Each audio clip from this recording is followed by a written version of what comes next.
Boker Tov, nous sommes le 28 juillet 2017, le 5 av 5777. Daniel Haïk au micro, David Amara à la technique. Heureux de vous retrouver pour cette heure d'actualité sur studiocalita.com. La dernière heure d'actualité de cette semaine, une semaine qui, vous l'avouerez, a été particulièrement chargée en actualité brûlante et même dramatique.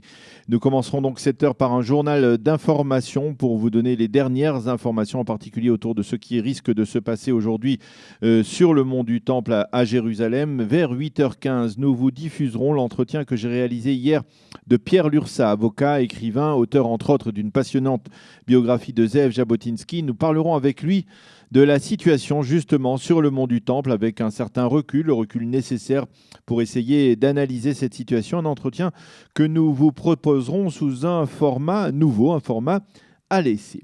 Ce matin, pas de chronique d'Eliana Gurfikel, un jour notre histoire. Je vous retrouverai donc vers 8h35 pour la revue de la presse et des médias israéliens. Et vers 8h45, 8h50, nous serons en compagnie du Rav David Mamou qui nous dira, comme chaque vendredi, un mot de la paracha de la semaine, la paracha d'Evarim, la première paracha du 5e livre de la Torah. Les principaux titres de l'actualité en Israël ce matin: les forces de police à Jérusalem, les soldats de Tsahal dans toute la Judée de la Samarie sont ce matin en état d'alerte maximale, de crainte de nouveaux débordements de la part de milliers de fidèles qui sont attendus vers midi sur le mont du Temple et qui pourraient par ailleurs susciter des émeutes un peu partout dans les territoires. Nouveaux débordements parce que hier, en dépit de la décision d'Israël de retirer tous les portiques de sécurité, toutes les caméras, donc les caméras intelligentes entre guillemets, eh bien ces échauffourées ont repris, certains diront avec même plus d'intensité. Selon des sources palestiniennes, plus d'une centaine de Palestiniens auraient été blessés durant la soirée d'hier lors de ces affrontements qui se sont produits en partie sur le mont du Temple même et en partie près de la porte des Lions. À l'issue d'une réunion des responsables de la police israélienne durant la nuit, il a été décidé que l'accès du mont du Temple sera interdit ce matin aux hommes de moins de 50 ans, mais que les femmes de tout âge pourront y pénétrer librement. La police a décidé de se déployer en plusieurs cercles concentriques autour du mont du Temple, puis dans la vieille ville de Jérusalem, et donc de nombreux barrages devraient permettre de filtrer la population et empêcher ainsi les incitateurs d'approcher du mont du Temple. Le commandant en chef de la police à Jérusalem, Herzi Halevi, a insisté sur la nécessité d'assurer une protection maximale à la population juive et à l'ensemble des fidèles musulmans qui viendront prier aujourd'hui sur le mont du Temple. Il a promis que la police réagira très fermement à tout débordement. La police israélienne met en garde et affirme qu'elle ne tolérera pas la présence du moindre facteur d'incitation aux abords du mont du Temple.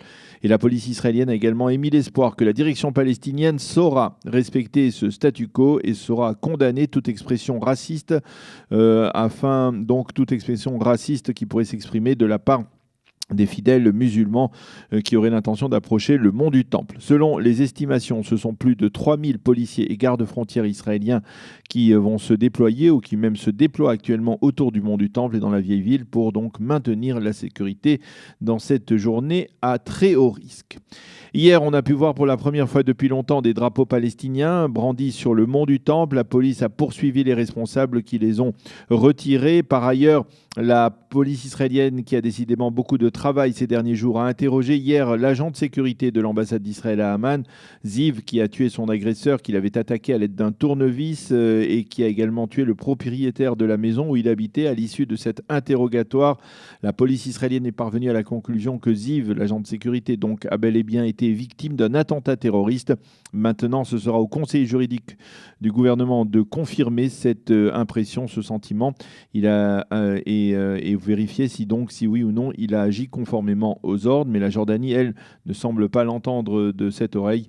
En effet, la Jordanie réclame que l'agent de sécurité soit traduit devant la justice israélienne pour, je la cite, l'assassinat des deux citoyens jordaniens. Le roi Abdallah de Jordanie s'en est pris d'ailleurs très fermement au Premier ministre Binyamin Netanyahou et il a qualifié son attitude, je cite, de provocatrice pour avoir donné l'accolade au jeune agent de sécurité lorsque celui-ci est revenu en Israël.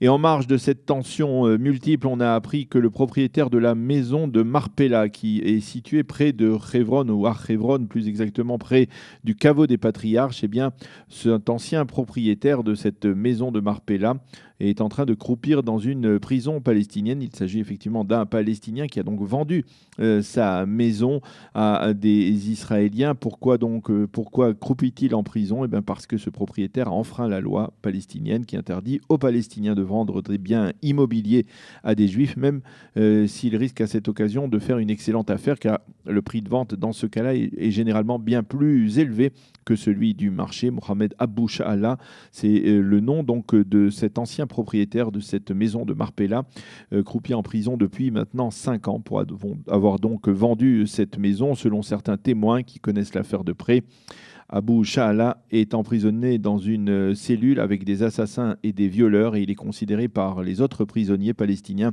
comme le pire d'entre eux, uniquement parce qu'il a vendu sa propriété à des Juifs.